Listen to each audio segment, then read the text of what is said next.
जय श्री ओम नमः सिद्धेभ्य नमो अर्हन्ताणं नमो सिद्धाणं नमो आयर्याणं नमो वज्रायाणं नमो लोये सवसाहुतं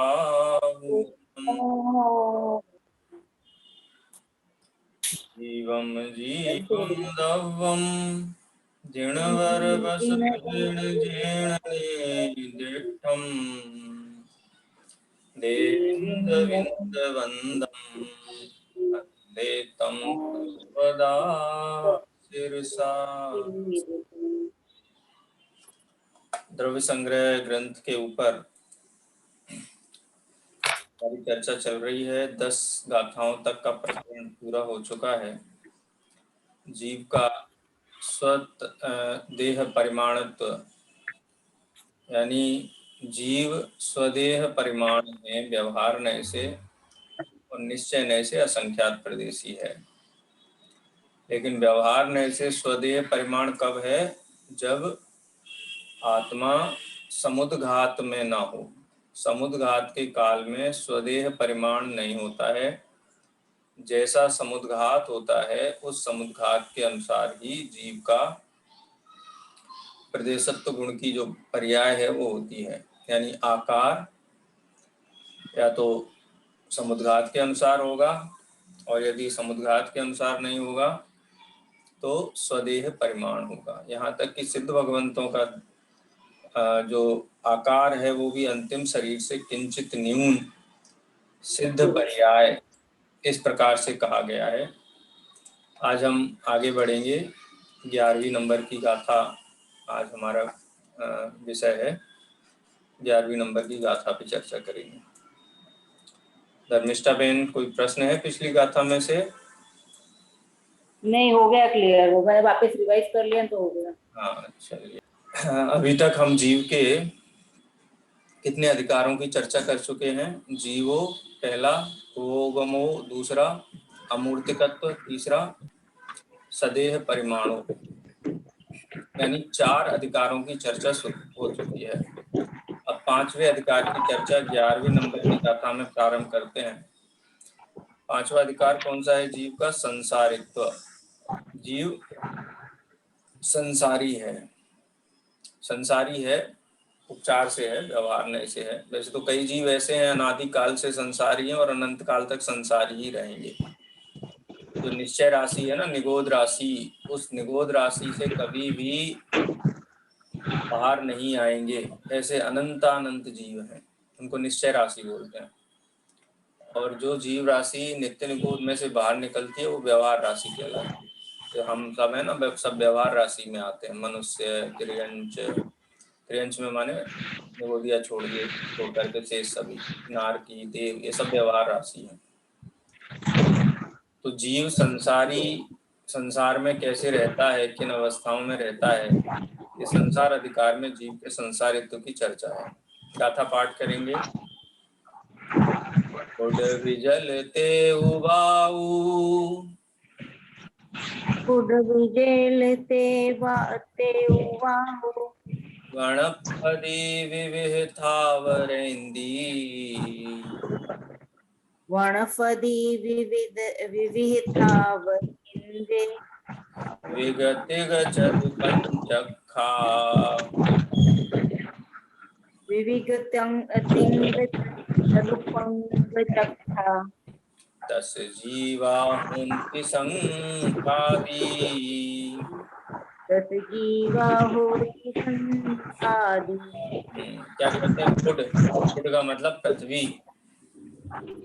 विजलते, फुड विजलते, फुडवी जल, फुडवी, फुडवी पृथ्वी, जल माने जल का एक, देव तेज का एक, तेज अग्नि को भी कहते हैं देव। उसके बाद वायु, वायु माने वायु, वायु का एक। फिर वनपदी, वनपदी माने वनस्पति। विविध थावरेंदी, ये विविध प्रकार के स्थावर इंद्रिय हैं। संक्षेप में कहा जाए तो संसारी जीव 60 काय के संसारी जीव होते हैं। 6 काय होती हैं उनकी। एक है पृथ्वी कायक, दूसरा है जल कायक, तीसरा है अग्नि कायक, चौथा है वायु कायक, पांचवा है वनस्पति कायक और छठा है त्रस कायक। यानी ये 5 स्थावर के अलावा सभी को त्रस काय कहते हैं। और त्रस काय का घात या उसका कहते हैं ना, भोजन आदि में त्रस जीव अगर आते हैं आपको तो वो मांसाहार जैसा दोष लगता है। इसलिए त्रस हिंसा को त्याग वृथा थावर न सहारे, जो अणुव्रती जीव होते हैं वो नियम लेकर के त्रस हिंसा का त्याग करते हैं और स्थावर जीवों की भी हिंसा नहीं करते हैं, उसमें भी मर्यादा करते हैं। व्यर्थ में उनको बैठ के जमीन खोद रहे हैं, पानी बहा रहे हैं, अग्नि जला रहे हैं, व्यर्थ में नहीं करते हैं। तो यहाँ पर क्या बता रहे हैं, जीव संसारी है। तो कौन कौन सी काय वाला संसारी है? पुड माने पुडवी माने पृथ्वी का एक जीव होता है संसार में, जल का एक जीव होता है, तेज कायक होता है या अग्नि कायक भी कह सकते हैं, वायु कायक होता है, वनस्पति वनस्पति कायक होता है। ये जीव क्या कहलाते हैं? पांचों विविध स्थावर इंद्रिय, विविध प्रकार के स्थावर इंद्रिय कहलाते हैं। स्थावर शब्द का क्या अर्थ होता है कि जो स्थिर रहे, सो स्थावर। पेड़ है, वनस्पति है, स्थिर रहती है, पृथ्वी है, स्थिर रहता है, जल भी स्थिर रहता है, तेज अग्नि भी एक स्थान पे रहती है, भले हिलती डुलती है वहीं के वहीं, और वायु का एक जीव भी स्थावर है, लेकिन वायु का एक वायु के साथ तो वायु वाले जीव संचरण रूप है। देखो, वायु का एक जीव अलग है और वायु में पाए जाने वाले जीव अलग हैं। वायु में त्रस जीव भी हो सकते हैं, ठीक है, लेकिन वायु में वो सूक्ष्म निगोदीय लब्धे अपर्याप्तक सूक्ष्म जीव भी हो सकते हैं, वनस्पति काय वाले भी जीव हो सकते हैं वायु में, लेकिन वो वायु कायिक वो खुद ही एक जीव है, लेकिन वो एक स्थान से दूसरे स्थान तक चलता है, तो उसको उपचार से त्रस्वी कहते हैं। वायु कायक को उपचार से त्रस्वी कहा जाता है। तो ये 5 कायक हुए। उसके बाद तस जीवा, त्रस जीव भी होते हैं। त्रस जीव कौन कौन से हैं? बिग तिग चदु पंचखा। अक्ष, अक्खा माने अक्ष, अक्ष माने इंद्रिय। कितनी इंद्रिय? 5 इंद्रिय। बिग, द्वि, द्विक, तिग 2 इंद्रिय से ऊपर वाले, 3, चदु 4, पंच 5। विग माने द्विक 2 इंद्रिय, तिग माने 3 इंद्रिय, चदु माने 4 इंद्रिय और पंचक्खा यानी 5 इंद्रिय। अक्खा माने इंद्रिय। 2, 3, 4, 5 इंद्रिय वाले जीव भी होते हैं, लेकिन उन्हें क्या कहते हैं? तस जीवा, त्रस जीव कहते हैं। होंती माने होते हैं, शंख आदि। उदाहरण के लिए बता, जैसे शंख आदि, शंख 2 इंद्रिय है, चींटी 3 इंद्रिय है, भौरा मच्छर आदि हैं ये 4 इंद्रिय हैं, और जो मनुष्य आदि हैं वो पंचेंद्रिय हैं। तो उदाहरण के लिए अंतिम शब्द दिया शंखादि, शंख आदिक है। गाथा सरल है।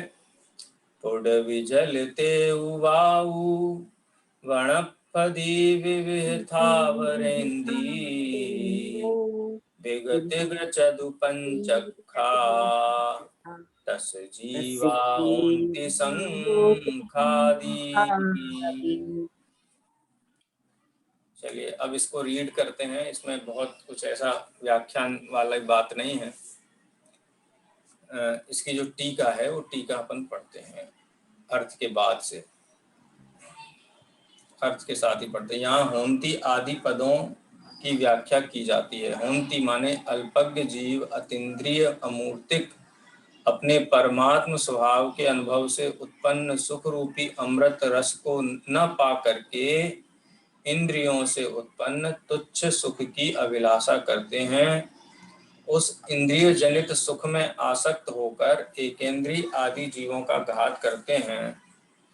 उस जीव घात के से उपार्जन किए त्रस स्थावर नाम कर्म के उदय से स्वयं त्रस स्थावर होते हैं। क्या कहते हैं कि जीव एक इंद्रिय, 2 इंद्रिय, 3 इंद्रिय, 4 इंद्रिय आदि 5 इंद्रिय होकर के संसार में परिभ्रमण करता है। क्यों? क्योंकि वो अपने परमात्म स्वभाव से उत्पन्न सुख का अनुभव नहीं करता है, उसका पान नहीं करता, माने वीतरागी नहीं रहता। राग द्वेष करता है, परद्रव्य मेरा है, मैं इसका हूँ, ऐसा करता है, और उसके कारण अनेक जीवों का घात भी करता है साथ में। किन जीवों का घात करता है? दो प्रकार से समझना चाहिए इसको। एक तो स्वयं इन पर्यायों में गया है, इस रूप से इस गाथा को समझना चाहिए, और इस गाथा में जो जीवों का प्रकार बताया गया है, भेद बताए गए हैं इंद्रियों की अपेक्षा से, इन जीवों का घात भी करता है, पाप भी करता है। तो यदि हमें इन गतियों में परिभ्रमण नहीं करना है, ऐसे इंद्रियां धारण नहीं करनी है, तो अपने परमात्म स्वभाव का आश्रय लेना चाहिए। और व्यवहार से, उपचार से जिन जीवों का घात यदि हमारे निमित्त से होता है, हमारे कृत्य से होता है, हमारे अनुमोदन से, कार्य से, किसी भी प्रकार से होता है, तो उससे भी हमें बचना चाहिए। जब हम जीव राशि के भेद प्रभेद समझ लेते हैं ना, तो हम उनकी हिंसा से भी बचने का उद्यम करते हैं। ठीक है, किस प्रकार होते हैं, कितने भेद होते हैं इन इंद्रियों के? तो कहते हैं पृथ्वी, जल, तेज, वायु तथा वनस्पति जीव होते हैं। वे कितने हैं? अनेक प्रकार के हैं। शास्त्र में कहे हुए अपने अपने अवान्तर भेद से बहुत प्रकार के हैं। स्थावर नाम कर्म के उदय से स्थावर एकेंद्रिय, जाति कर्म के उदय से स्पर्शन इंद्रिय सहित एकेंद्रिय होते हैं। इस प्रकार से केवल स्थावर ही नहीं होते, बल्कि 2, 3, 4, 5 इंद्रियों वाले त्रस नाम कर्म के उदय से त्रस जीव भी होते हैं। वे कैसे हैं? संखादि, स्पर्शन और रसना इन 2 इंद्रियों वाले शंख, कृमि, सीप आदि 2 इंद्रिय जीव हैं। स्पर्शन, रसना और घ्राण इन 3 इंद्रियों वाले कुंथु, पिपीलिका, कीड़े पड़ जाते हैं ना गेहूं में, कुंथु बोलते हैं, पटा बोलते हैं, कुंथु, चीटी, खटमल, ये सब 3 इंद्रिय जीव हैं। स्पर्शन, रसना, घ्राण और नेत्र इन 4 इंद्रियों वाले डांस, मच्छर, मक्खी, भौरा, बर्र आदि चतुरिंद्रिय जीव हैं। स्पर्शन, रसना, घ्राण, चक्षु और कर्ण इन 5 इंद्रियों वाले मनुष्य आदि पंचेंद्रिय हैं। मनुष्य, त्रियंच जो पशु हैं, गाय, भैंस आदि, नार के जीव हैं, देवगति के जीव हैं, सब पंचेंद्रिय जीव हैं। हमें इस गाथा से क्या सीख लेनी चाहिए, क्या समझना चाहिए, वो भी ब्रह्मदेव सूरी संकेत करते हैं। सारांश यह है कि निर्मल ज्ञान दर्शन स्वभाव निज परमात्म स्वरूप की भावना से उत्पन्न जो पारमार्थिक सुख है, उसको न पाकर जीव इंद्रियों के सुख में आसक्त होकर जो एकेंद्रियादि जीवों की हिंसा करते हैं, उससे त्रस्त तथा स्थावर होते हैं। कहते ना, अभी ईद हुआ ना, तो लोग कहते ये लोग बकरे को काटते हैं, और फिर अगले जन्म में खुद बकरा होते हैं, तो बकरा मनुष्य होकर के तो अन्य कोई इनको काटता है। तो माने क्यों होते हैं ऐसी पर्यायों में उत्पन्न कि स्वयं वो हिंसा करते हैं ना, इसलिए वैसी पर्याय स्वयं को मिलती है। जैसे कोई जमीकंद खाता है, आलू प्याज आदि खाता है, और उसको परिचय में भी आ गया, पता भी चल गया, सर्वज्ञ के ज्ञान में झलका, इसमें अनंत अनंत अनंत जीव हैं, फिर भी वो खाता है, संकोच नहीं करता। इसका मतलब क्या है? इसका मतलब ये है कि आगामी भव उसके अभी लिखे हुए हैं, और आगामी भव में वो ऐसी पर्यायों में जाने वाला है। यही बात है ना यहाँ पे। और किसका भव का किनारा निकट है? तो जो जीव अन्य जीवों की हिंसा में रत नहीं है, 1 इंद्रिय, 2 इंद्रिय, 3 इंद्रिय, 4 इंद्रिय, 5 इंद्रिय जीवों की दया पालते हैं, उनकी हिंसा ना हो, ऐसी यत्नाचार प्रवृत्ति करते हैं, इससे पता चलता है कि ये जीव अब इन गतियों में जाने वाला नहीं। कितना बढ़िया ब्रह्मदेव सूरी ने यहाँ पर कारण बताया है। जो जिस जीव की हिंसा कर रहा है उसे पता चलता है कि इसी गति में जाने वाला है, सीधा सीधा।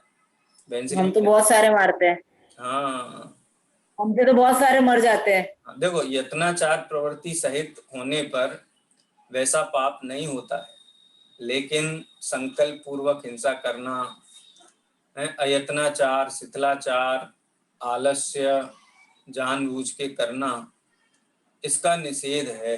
उतना ही हम कर सकते हैं, बाकी तो जब तक शरीर है तब तक किसी न किसी जीव की हिंसा तो शरीर के निमित्त से होती ही रहेगी, वो तो नहीं रोकी जा सकती है। लेकिन उन जीवों को जीव देखना, तुच्छ नहीं हमारे घर देखना, में बहुत प्रॉब्लम। उनको अपना भोजन नहीं मानना है, ये तो खाने की चीज है। हाँ। और देश में तो कितना दंगा हो जाता है कि यार हमारे खाने के ऊपर बंदिश लगाते हैं, हमारे खाने के ऊपर बंदिश लगा। बंदिश की बात नहीं है, स्वयं समझ के, स्वयं विवेकी होकर के त्याग करना चाहिए। और नहीं करता है तो उससे क्या पता चलता है, तो यहाँ कहते हैं ब्रह्मदेव सूरी कि जो एकेंद्रिय आदि जीवों की हिंसा करते हैं उससे त्रस स्थावर होते हैं, स्वयं त्रस स्थावर होते हैं। ऐसा पहले कह चुके हैं, हालांकि ऊपर भी ये बात आ गई थी। इस कारण त्रस स्थावरों में जो उत्पत्ति होती है उसे मिटाने के लिए पूर्वोक्त प्रकार से परमात्मा की भावना करनी चाहिए। हैं, गुरुदेव श्री कहते हैं ना, मैंने किसी जीव को पर्याय दृष्टि से देखा हो तो क्षमा करना। अरे ये तो आलू है, एक इंद्री है, दो इंद्री है, तीन इंद्री है। दुनिया में भी देखते हैं ना, बहुत ऐसे वो होता है, क्या बोलते हैं, मायाचार कहो या दोगलापन कहते हैं जिसको, कि कुत्ते को कोई कंकड़ भी मार दे ना तो लोग कहते देखो he doesn't love animals, animal lover होना चाहिए, एनिमल को परेशान करते हैं, सताते हैं, और उसको बहुत बुरा भला कहती सारी दुनिया। और रसोई में कितने ही त्रस स्थावर पंचेंद्रीय जीवों को भी भक्षण कर जाते हैं, अंडा मांस इनका भक्षण करते हैं, उसकी निंदा ही नहीं करते। स्वयं देखो, निंदा करने वाला स्वयं उनका सेवन करता है। कुत्ते के लिए प्रेम दिखाते हैं, बकरे के लिए, मुर्गे के लिए, हैं, उसके लिए प्रेम कहाँ गया। तो ये तो दोगलापन है। सब जीव एक जैसे हैं, सब जीवों को एक जैसी पीड़ा होती है, सब जीवों के प्राण, व्यवहार प्राण एक जैसे हैं, निश्चय प्राण भी एक जैसे हैं। उनको डिफरेंस समझ में नहीं आता है, इसीलिए वो ऐसा करते होंगे, ऐसा भी हो सकता है। अरे वो सब जानते हुए भी करते। विवेक रहित जीव हैं, विवेक नहीं है।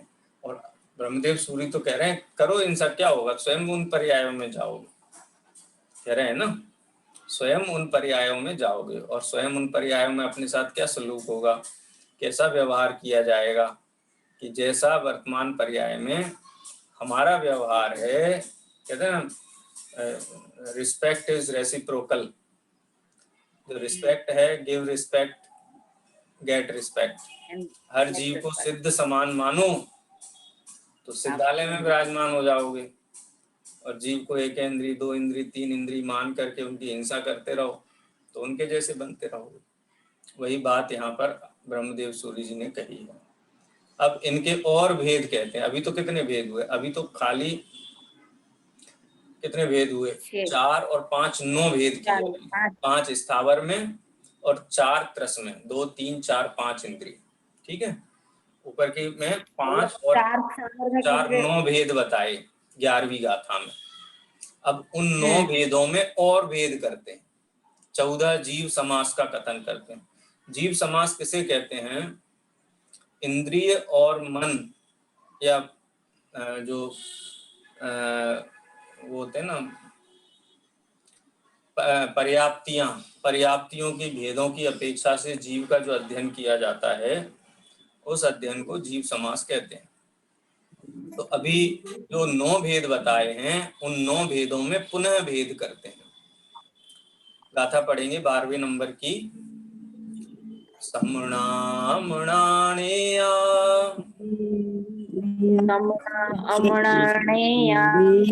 पंचिंदीयणिम्मणा परे सव्वे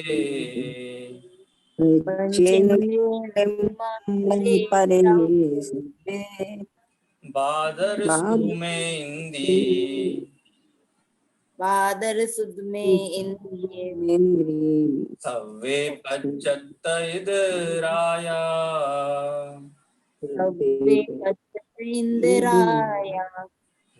क्या कहते हैं, समणा अमणा नेया पंचिंदीय, 5 इंद्रिय के नेया माने जानने चाहिए, 2 भेद जानने चाहिए। कौन कौन से, समणा मन सहित, अमणा मन रहित।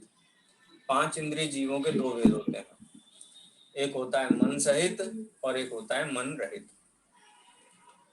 ठीक है, जैसे गाय है तो गाय का दूध जो दुहा जाता है, यदि उसको अंतर मुहूर्त काल में गर्म नहीं किया जाए तो गाय के दूध में गाय के ही जैसे असंगी पंचेंद्रिय जीव उत्पन्न हो जाते हैं।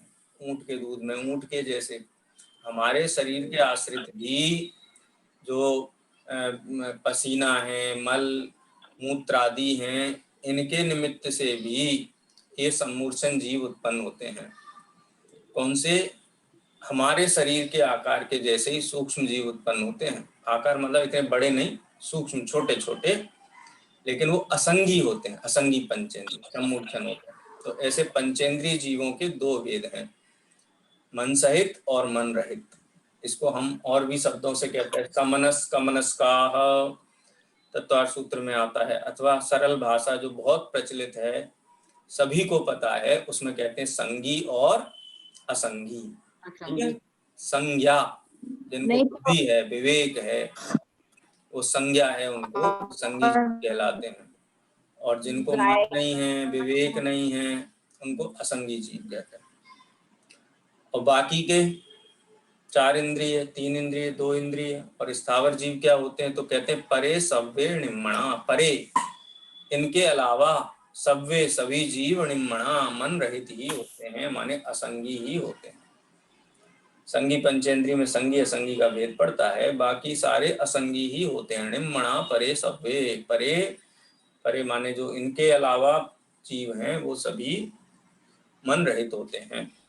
ठीक है, और बादर नहीं, आप सुहुके बोल रहे हो कि हिंदी। जैसे गाय का दूध, हाँ बोलिए शर्मिष्ठा बहन।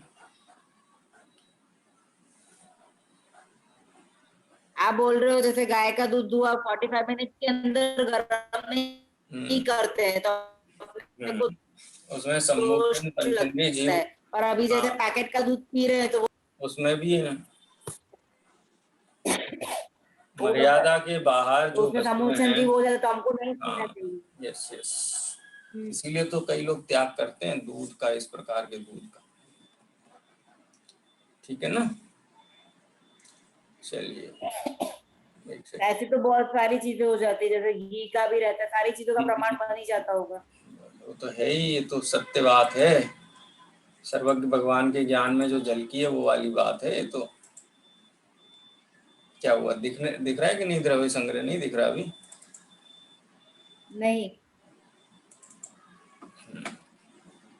ठीक है, अब उनमें एक इंद्रिय में भेद करते हैं। बादर सुहुमे इंदी, ए इंदी बादर सुहुम, यानी एक इंद्रिय जो जीव हैं उनके दो दो प्रकार हैं। क्या प्रकार हैं? बादर और सूक्ष्म। अगर और कुछ बादर और सूक्ष्म जो एक इंद्रिय जीव हैं वो बादर, बादर मतलब होता है स्थूल शरीर वाले, और सूक्ष्म होते हैं जो अड़ते नहीं हैं, अड़ते नहीं हैं, जैसे दीवाल से भी निकल जाएं जीव, ऐसे होते हैं। शरीर सहित हैं, पुद्गल वाले हैं, लेकिन वो अड़ते नहीं हैं किसी भी चीज से, उनको सूक्ष्म जीव कहते हैं। तो एकेंद्रीय जीवों में बादर और सूक्ष्म के भेद से भी उनमें भेद देखे जाते हैं। और जो सभी सूक्ष्म जीवों जीव में, होते हैं वो मन रहित होते हैं। हाँ बादर और सूक्ष्म, बादर का सूक्ष्म मतलब जीव होते हैं वो मन रहित होते हैं। बात सूक्ष्म जीव होते हैं ना, वो सूक्ष्म जीव जैसे सूक्ष्म निगोदिया जो जीव होते हैं ना, वो अड़ते नहीं है किसी भी चीज को, उनको उनके सूक्ष्म जीव मन भी तो बोलते नहीं होता होगा ना, हैं। उनके मन भी तो नहीं होता होगा ना, मन, मन बिना के होते होंगे। मन तो 5 इंद्रिय को ही होता है खाली, 4 इंद्रिय को भी मन अच्छा, नहीं होता, 3 इंद्रिय को भी नहीं होता, 2 इंद्रिय को भी नहीं होता, और 1 इंद्रिय को भी नहीं होता। कहा ना, निम्मणा परे सव्ये, परे माने पंचेंद्रिय, परे सव्ये निम्मणा, पंचेंद्रिय को छोड़ करके सभी मन रहित है, असंगी। ठीक है, बादर सुमे इंदी, जो एकेंद्रीय जीव है उनमें बादर और सूक्ष्म का भेद है। सव्ये पज्जत इद्राया, और इन सभी में पर्याप्तक और अपर्याप्तक का भी भेद है। पर्याप्तक अपर्याप्तक का भेद है माने कोई भी जीव जब मरण करके नया शरीर धारण करता है या नई गति में जाता है तो अंतर मुहूर्त काल में उसकी पर्याप्तियां पूर्ण होती हैं। अंतर मुहूर्त काल लगता है, पर्याप्तियां हैं, आहार, भाषा, मन, इंद्रिय, ये जो पर्याप्तियां हैं, 6 पर्याप्तियां कही गई हैं, वो 6 पर्याप्तियां पूर्ण जिस जीव की नहीं हुई हैं वो कब होती हैं? जन्म के अंतर मुहूर्त में होती हैं। आहार, शरीर, इंद्रिय, स्वाक्षोच्छ्वास और भाषा, ठीक है, ये 6 पर्याप्तियां हैं। पूरी हो जाती इतनी देर में कि अंतर मुहूर्त में पूरी हो चाहिए। जाती है। अंतर जिसको जिस गति के योग्य जितनी पर्याप्तियां हैं, जैसे मनुष्य को तो 6 पर्याप्तियां पूरी की पूरी हैं, आहार, शरीर, इंद्रिय, स्वाक्षोच्छ्वास, भाषा और मन, ये अंतर मुहूर्त काल में ही हो जाती है। गर्भ में कोई भी जीव आया है तो अंतर मुहूर्त काल में ही वो पर्याप्तक पंचेंद्रिय हो जाता है, ठीक है। मेडिकल साइंस में तो रिकॉग्निशन बाद में होता है, लेकिन यहाँ तो अंतर मुहूर्त काल में ही वो पर्याप्तियां पूर्ण कर लेता है, और जैसी जैसी गतियां हैं उनके अनुसार उनकी पर्याप्तियां होती हैं, ठीक है। और आने वाली गति के हिसाब से कि जिस गति में उस हिसाब से पर्याप्ति पूरी नवीन गति, जैसे कोई जीव, हाँ, कोई जीव मनुष्य गति से देव गति में गया तो विग्रह गति में गया और देव गति में पहुंचा, तो देव गति में जो उपपाद सैया है वहां पर उसका उपपाद जन्म होता है, तो एक अंतर मुहूर्त समय लगता है उसकी पर्याप्तियां पूर्ण होने में। और एक अंतर मुहूर्त पहले क्या कहलाता है? वही जीव अपर्याप्तक कहलाता है। पर्याप्तियां पूर्ण नहीं हुई हैं तो अपर्याप्तक, पर्याप्तियां पूरी हो गई हैं तो पर्याप्तक। इसलिए सभी जीवों के 2 भेद और कर दिए, पर्याप्तक और अपर्याप्तक, ठीक है। कितने भेद हो गए? पहले 5 स्थावर वाले भेद किए, फिर जो विकलेंद्रिय जीव हैं 2, 3, 4 वो किए, फिर पंचेंद्रिय में भी संगी असंगी किए भेद, और उसके बाद में एक इंद्रिय में सूक्ष्म और बादर का भेद किया, और सभी जीवों में फिर सामूहिक रूप से पर्याप्तक और अपर्याप्तक का भी भेद किया। इससे पता चलता है कि जीव कहाँ है, कैसे है, किस प्रकार से उत्पन्न होता है, किस प्रकार से शरीर धारण करता है, ये सारी जानकारी हमको मिलती है, जिससे कि हम जीवों की हिंसा से बच सकें और इस प्रकार के पर्याय धारण करने से भी बच सकें, ठीक है। गाथा में बादर सुहमे इंदी सव्वे पज्जत इदराया, ठीक है। सव्वे बादर सुहमे इंदी, यहाँ तक बात पूरी हो गई। अब सव्वे माने सभी जीव, जितनी हमने बात की सब में लगा लेना, स्थावर में भी, त्रस में भी, संगी में भी, असंगी में भी, सारे ही जीवों के 2 भेद और जानने चाहिए। जन्म के अंतर मुहूर्त पहले जब तक पर्याप्तियां पूर्ण नहीं हुई हैं तब तक अपर्याप्तक कहलाते हैं, और पर्याप्तियां पूर्ण हो जाने के बाद में मरण पर्यंत वही जीव पर्याप्तक कहलाते हैं, ठीक है। पर्याप्तक और अपर्याप्तक का भेद से भी यहाँ पर भेद करना चाहिए। हाँ जी, अपने बोलते हैं कि ये चक्रवर्ती थे ना, भरत चक्रवर्ती के 108 पुत्र हुए आदिनाथ भगवान के, भरत चक्रवर्ती के, तो वो मर गए थे तुरंत जन्म से, तो उसने भी पर्याप्त होते हैं, उनके भी ऐसा होता है वो पर्याप्त जीवन नहीं हुआ इसी भरत चक्रवर्ती के पुत्रों की बात नहीं है, सभी जीवों की बात है ना। सभी जीवों में पर्याप्तक और अपर्याप्तक का भेद होता है। ओके, नहीं तो जो पहले मर जाते जन्म से पहले ही, जैसे कोख में जन्म मर से जाते पहले नहीं, जो जीव पर्याप्तियां पूर्ण करने के पहले मर जाए तो उसको अपर्याप्तक कहते हैं। पर्याप्तियां अंतर मुहूर्त काल में पूरी हो गई, उसके बाद मरण होता है तो पर्याप्तक होकर के ही मरा है वो जीव, ठीक है। इसलिए पर्याप्तक और अपर्याप्तक भी 2 भेद जानने चाहिए। इस प्रकार से जो जीव का जो संसार है वो संसार कैसा है, किस प्रकार से चल रहा है, कभी 1 इंद्रिय, कभी 2 इंद्रिय, कभी 3 इंद्रिय, कभी 4 इंद्रिय, कभी 5 इंद्रिय, कभी संगी, कभी असंगी, कभी सूक्ष्म, तो कभी बादर, कभी पर्याप्तक, कभी अपर्याप्तक, ऐसे ही इसका संसार भ्रमण चल रहा है। और ब्रह्मदेव सूरी ने बताया क्यों चल रहा है, क्योंकि ये अन्य जीवों की हिंसा करता है। अन्य एकेंद्रिय आदि जीवों की हिंसा करने वाले जीव को ही एकेंद्रिय आदियां गति होती हैं। यदि ये जीव एकेंद्रिय आदि जीवों की हिंसा ना करे तो ये भी स्वयं एकेंद्रिय आदि गति में नहीं जाएगा। ये ब्रह्मदेव सूरी ने संकेत किया है खैर उपचार कथन है, व्यवहार कथन है, लेकिन वो व्यवहार कथन ऐसा है कि ऐसी विशुद्धि होने पर जो परमात्म भावना की बात की, वो परमात्म भावना उसी विशुद्धि के बाद प्रकट होती है। देखो आगे पढ़ते हैं इसी को। समस्त शुभ अशुभ विकल्पों से रहित जो परमात्म रूप द्रव्य, उससे विलक्षण अनेक प्रकार के विकल्प जाल रूप मन है, ऐसे मन सहित जीव को समनस्क संगी कहते हैं। ये परिभाषा बताई, संगी किसे कहते हैं कि जो जीव अपने परमात्म द्रव्य से बाहर है, शुभ अशुभ विकल्पों से रहित जो परमात्म द्रव्य की भावना है, माने निश्चय रत्नत्रय धारण किए हुए अरहंत सिद्ध आदि जो जीव हैं, उनके अलावा उनसे विलक्षण जो संगी जीव हैं, मन सहित वाले जीव हैं, वो मन से अनेक प्रकार के विकल्पों में उलझे रहते हैं। गाड़ी घोड़ा घर मकान धन संपत्ति और क्या है मन का विषय, यही सब है। 5 इंद्रिय के विषयों की कल्पना करना ये मन का काम है, सो मन करता रहता है। लेकिन जो शुद्धात्म परमात्म द्रव्य की भावना से सहित हैं, उनको इस प्रकार का संगी असंगीपना नहीं होता है, वो तो अरहंत से धो करके सुखी हो जाते हैं। ठीक है, तो विकल्प जाल रूप मन है, ऐसे मन सहित जीव को समनस्क संगी कहते हैं, तथा मन से शून्य अमनस्क यानी असंगी जानना चाहिए। पंचेंद्रिय जीव संगी और असंगी दोनों होते हैं, ऐसे संगी और असंगी ये दोनों पंचेंद्रिय त्रियंच ही होते हैं। अब देख लो, एक और नई बात डाल दी यहाँ पे। देवगति में संगी असंगी होते हैं? नहीं होते हैं। मनुष्य गति में होते हैं? नहीं होते हैं। नरक गति में होते हैं? नहीं होते हैं। मात्र त्रियंच गति में ही होते हैं। वो कहा ना, जो देह के आकार के समूर्छन जीव होते हैं वो सब त्रियंच गति में ही होते हैं।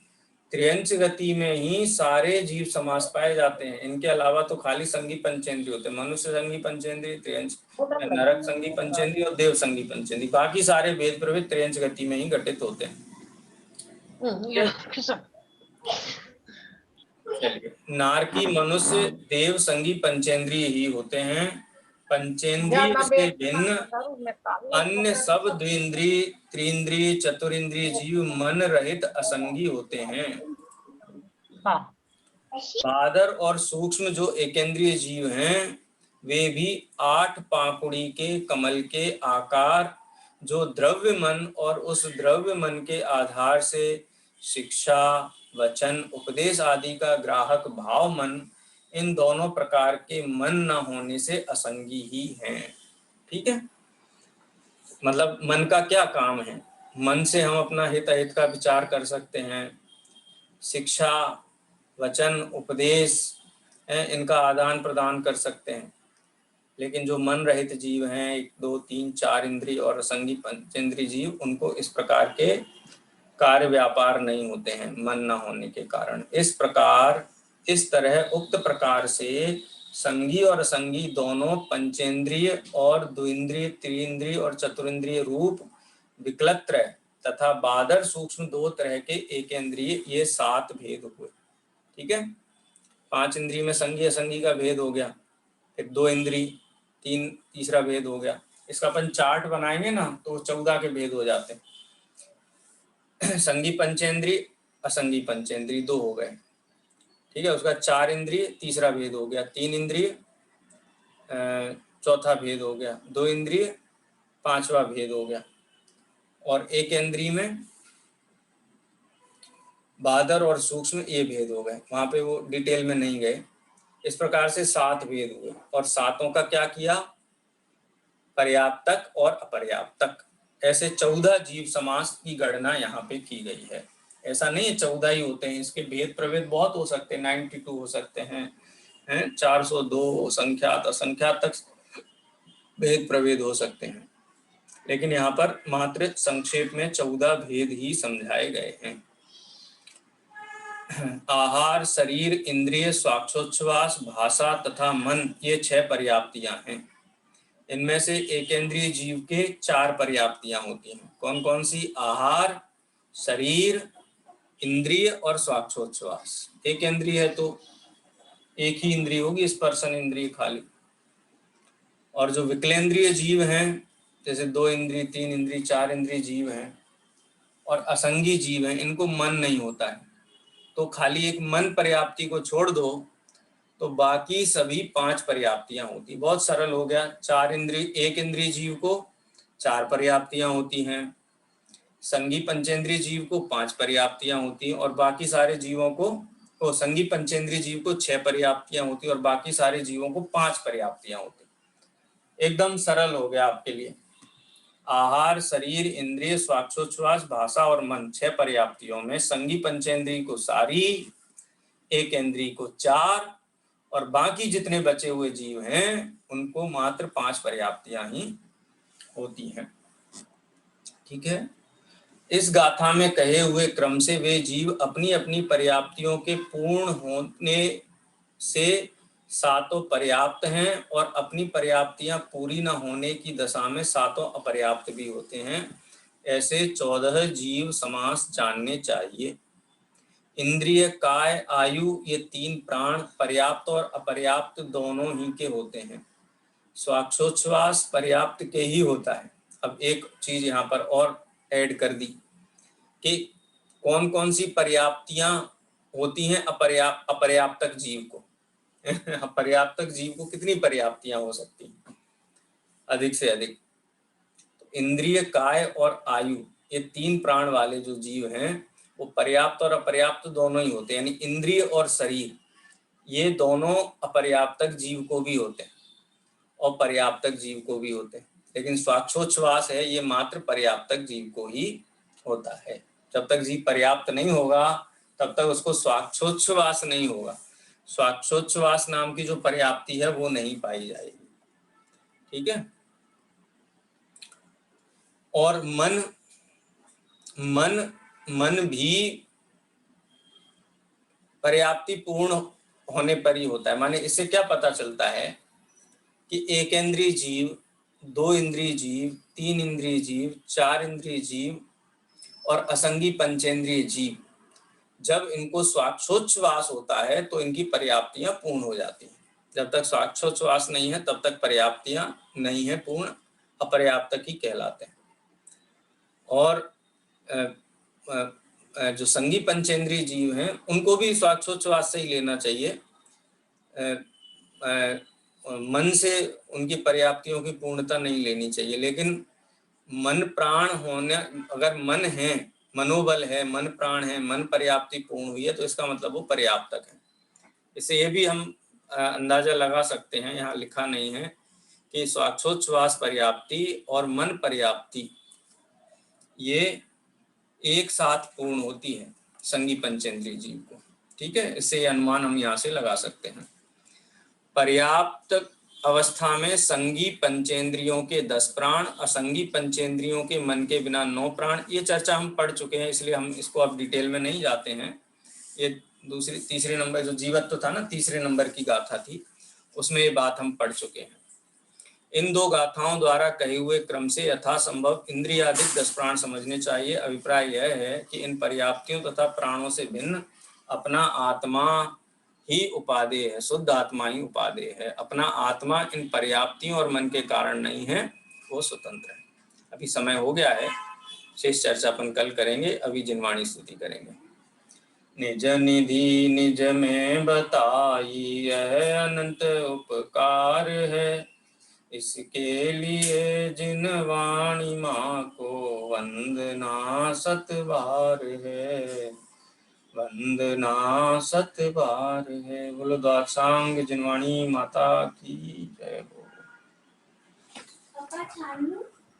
जय जिनेंद्र। जय जिनेंद्र।